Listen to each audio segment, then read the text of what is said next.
Let us discuss an activity given in your textbook. Take a magnesium ribbon and some sulfur powder. Burn the magnesium ribbon. Collect the ashes formed and dissolve them in water. Test the resultant solution with both red and blue litmus paper. Is the product formed on burning magnesium acidic or basic? Now burn sulfur powder. Place a test tube over the burning sulfur to collect the fumes produced. Add some water to the above test tube and shake. Test this solution with blue and red litmus paper. Is the product formed on burning sulfur acidic or basic? Can you write equations for these reactions? Let us see how to perform the activity. Light the spirit lamp. Hold the magnesium ribbon using tongs and show it over the flame. You can see that magnesium burns with a white dazzling flame. The ash formed is collected in a petri dish. The ash is chemically magnesium oxide. The ash formed is magnesium oxide which is collected in a petri dish.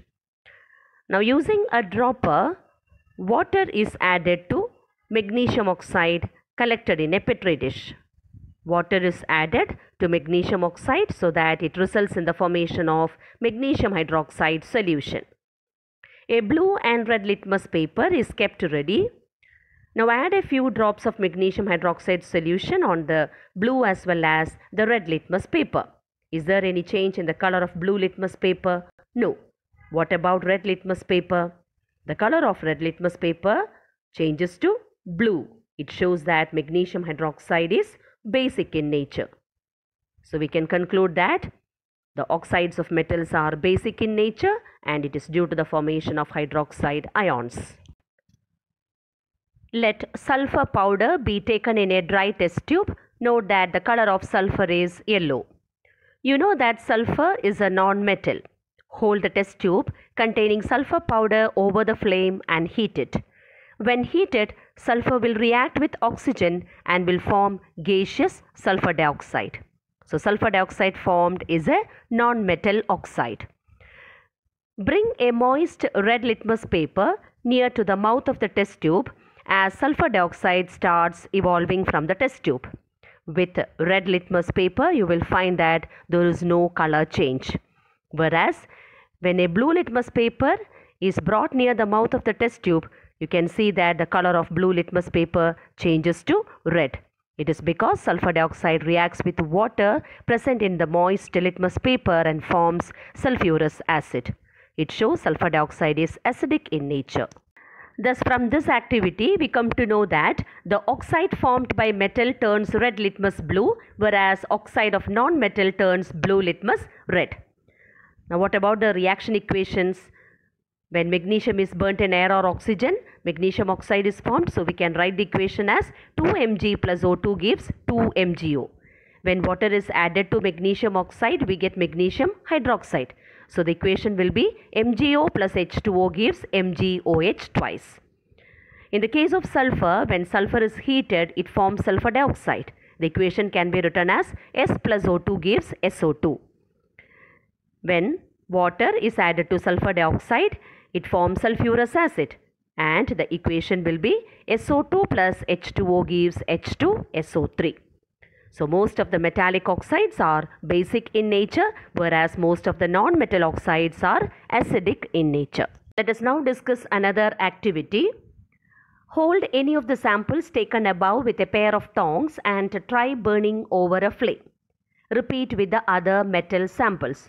So let the metal samples taken be zinc, aluminium, copper and iron. Collect the product if formed. Let the products and the metal surface cool down. Which metals burn easily? What flame color did you observe when the metal burnt? How does the metal surface appear after burning? Arrange the metals in the decreasing order of their reactivity towards oxygen. Are the products soluble in water? The metals taken are zinc, aluminium, copper and iron. So when heated, zinc reacts with oxygen and forms zinc oxide, which is white in color. Similarly, aluminium reacts with oxygen to form aluminium oxide, which is also white in color. Whereas copper reacts with oxygen to form copper oxide, which is black in color. Iron reacts with oxygen to form ferric oxide, which is reddish brown in color. Next, we shall see the nature of the product. Usually, metal oxides are basic in nature. Therefore, copper oxide and ferric oxide are basic in nature.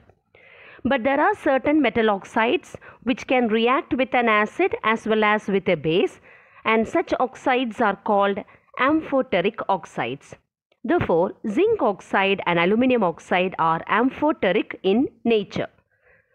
Next, we shall see the color of the flame. In the case of zinc, there is no characteristic color to the flame. Whereas in the case of aluminium, when heated, it produces a white flame. And in the case of copper, the color of the flame is green, and when iron is heated, there is no characteristic color to the flame.